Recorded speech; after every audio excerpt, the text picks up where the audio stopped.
नमस्कार, the news now के 2 PM bulletin में आपका स्वागत है। मैं हूं आपके साथ रोमी केतनी और आइए नजर डालते हैं इस समय तक की बड़ी खबरों पर।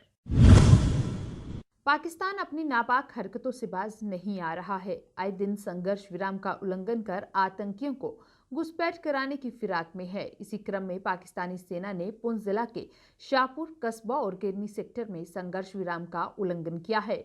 सीमा पार से भारी गोलाबारी की जा रही है। भारतीय सेना भी पाकिस्तान की इस हरकत का माकूल जवाब दे रही है। जम्मू कश्मीर के जिला अस्पतालों और मेडिकल कॉलेजों में सहायक अस्पतालों में जल्द ही अपने ऑक्सीजन जनरेशन प्लांट हो सकते हैं। इसके लिए डिटेल प्रोजेक्ट रिपोर्ट यानी कि DPR बनाकर सरकार के पास मंजूरी के लिए भेजी गई है। अगर इसे मंजूरी मिलती है तो जल्द ही सभी अस्पतालों में इस पर काम शुरू हो सकता है। इस समय जम्मू कश्मीर के इक्का दुक्का अस्पतालों में ही ऑक्सीजन जनरेशन प्लांट है। सभी जिला अस्पतालों सहित मेडिकल कॉलेजों में सहायक अस्पतालों में भी ये सुविधा नहीं है। जम्मू कश्मीर में शुक्रवार को लगातार दूसरे दिन 1000 से अधिक कोरोना संक्रमित मरीज आए। 1947 मरीज आने के बाद अब तक 40,990 लोगों में संक्रमण की पुष्टि हो चुकी है। वहीं 12 मरीजों की मौत होने से मरने वालों का आंकड़ा 755 पर पहुंच गया है। अच्छी बात यह है कि 667 और मरीज स्वस्थ होकर घर लौट गए। इन्हें मिलाकर अब तक 31,145 मरीजों को अस्पताल से छुट्टी मिल चुकी है।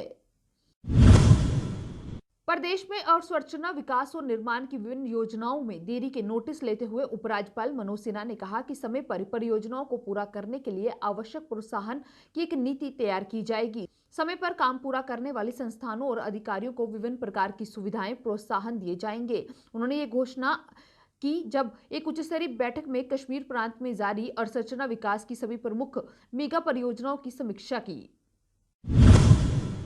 प्रधानमंत्री नरेंद्र मोदी ने आज शिक्षक दिवस के मौके पर राष्ट्र निर्माण में शिक्षकों के योगदान की प्रशंसा करते हुए कहा कि छात्रों के गढ़ने में और उनके प्रयासों के लिए देश सदैव उनका आभारी है। प्रधानमंत्री ने ट्वीट किया, राष्ट्र निर्माण और छात्रों को गढ़ने में हमारे मेहनती शिक्षकों के योगदान के प्रति हम सदैव आभारी रहेंगे। शिक्षक दिवस के मौके पर अपने शिक्षकों के अतुलनीय प्रयासों के लिए हम उनका आभार जताते हैं। शिक्षक दिवस के मौके पर शनिवार यानी आज राष्ट्रपति रामनाथ कोविंद ने दिल्ली में एक आभासी समारोह में राष्ट्रीय शिक्षक पुरस्कार 2020 प्रदान किए। ये पुरस्कार 47 विजेताओं को दिए गए, जिनमें से 18 महिलाएं हैं।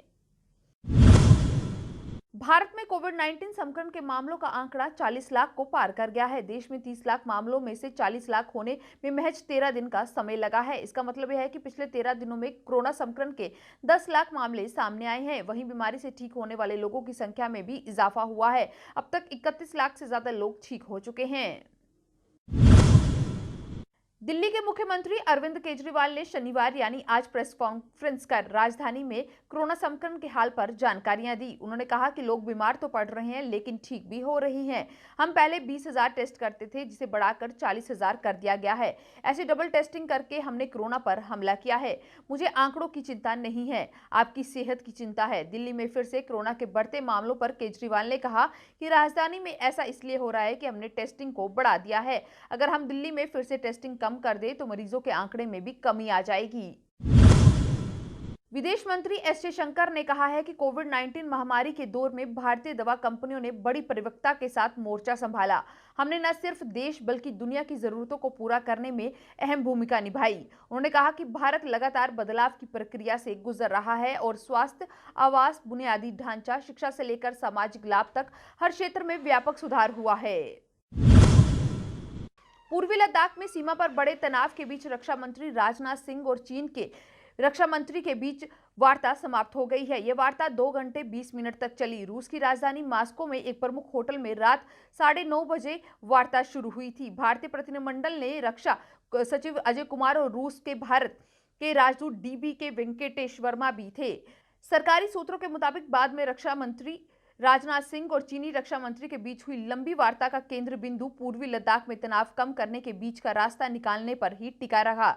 वहीं रक्षा मंत्री राजनाथ सिंह ने भी अपनी चीनी समक्ष ये साफ कर दिया है कि पूर्वी लद्दाख में गतिरोध से पहले की स्थिति कायम करे। उन्होंने साफ कहा कि शांति के लिए चीन को सेना पीछे हटानी ही पड़ेगी। इस समय के 2 PM बुलेटिन में बस इतना ही। आप जुड़े रहें द न्यूज नाउ के साथ बाकी अपडेट्स के लिए।